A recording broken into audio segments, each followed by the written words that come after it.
Nick Verbeck has been a work in progress over the past couple of years. He became a wrestler and track athlete 2 years ago, leaving baseball and basketball behind. And that transformation has helped make him a scholarship football player beginning next fall at Truman State. And he says 2 years ago, he was not a scholarship player. It was a lot of time with my mom, talking to her about it. Baseball, I've always grown up playing, and I love the game to death. But I just felt like what was best for me as an athlete and to be able to progress athletically was to stop playing baseball and do track. And you know, my mom is a huge basketball fan, and I like watching basketball. And you know, there was nights where she would cry with when she had to go and watch me wear a singlet because she wasn't a huge fan of it at first, but she's really seeing the benefits of me wrestling as well.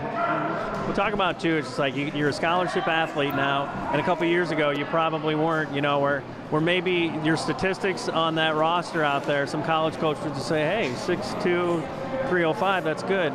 But were you a bad 305 back then, and now look at you, you know? Yeah, coming in sophomore year, that was actually the highest that I've tipped the scale, and I was right at 305, and it was definitely a lot of bad weight.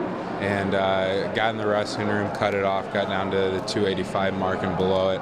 And just over the last 3 years that I've been in here and in the track program, I've really been able to develop a lot as a young man and as an athlete. Well, that's what's rewarding as a coach, to see a kid who has come as far as he has in that short of time in the last few years, but even in the last few weeks. I mean, he has really stepped it up just at the right time. What's made him a great wrestler, given the fact that you know, he's fairly new to the sport compared to a lot of guys out here? Well, he's a senior now. He's got a couple of years under his belt. He's got his confidence, and he's getting aggressive, and he's physical, and he's finally learning how to use that and with confidence.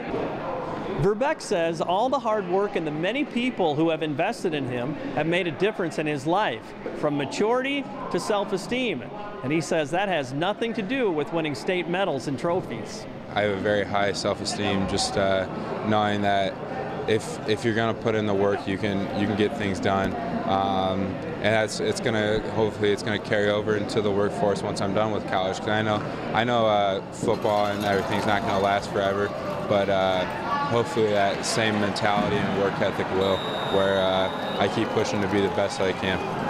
What's your challenge to other guys in this room walking those hallways? I mean, there's no guarantee they're going to finish second in the state and things, but it's going to enrich your life, right, to bring out your best. Yeah, definitely. And do everything you can. You know, people look for multi-sport athletes, multi-events. I mean, it doesn't just have to be sports. You know, if you want to be in speech, student council, all that stuff's great. Be the best you can at that. Everything you do do to the best of your ability. Hey, are you ready to start Fellowship of Christian Athletes on your campus like we have here at Geneseo? For more information, check out our website at www.illowafca.org. There's also more great stories on local coaches and athletes on that website. With the FCA Story of the Week, I'm Dan Pearson.